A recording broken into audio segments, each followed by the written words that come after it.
गणेशोत्सवासाठी कोकणात मोठ्या संख्येनं चाकरमानी येत असतात। रेल्वेने येणाऱ्यांची संख्या जवळपास 2 लाख आहे। यंदा 3 ते 7 सप्टेंबर दरम्यान कोकणात येणाऱ्या सर्व नियमित गाड्या फुल झाल्यात। त्यामुळे चाकरमान्यांच्या सोयीसाठी गणेशोत्सवानिमित्त 202 गणपती विशेष गाड्या चालवण्याचा निर्णय मध्य कोकण रेल्वे प्रशासनाने घेतला होता। त्यानंतर पश्चिम रेल्वेने पश्चिम उपनगरातील चाकरमान्यांच्या सोयीसाठी 50 गणपती स्पेशल ट्रेन चालवण्याची घोषणा केली होती। या गाड्यांचे आरक्षण सुरू होताच फुल झाले।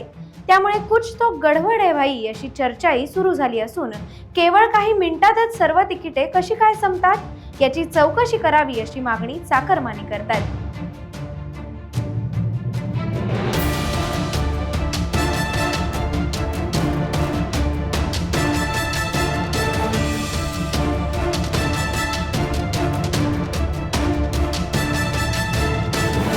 टाइम्स डिजिटलला लाईक करा, सबस्क्राइब करा, शेअर करा आणि बेल आयकॉन दाबायला विसरू नका।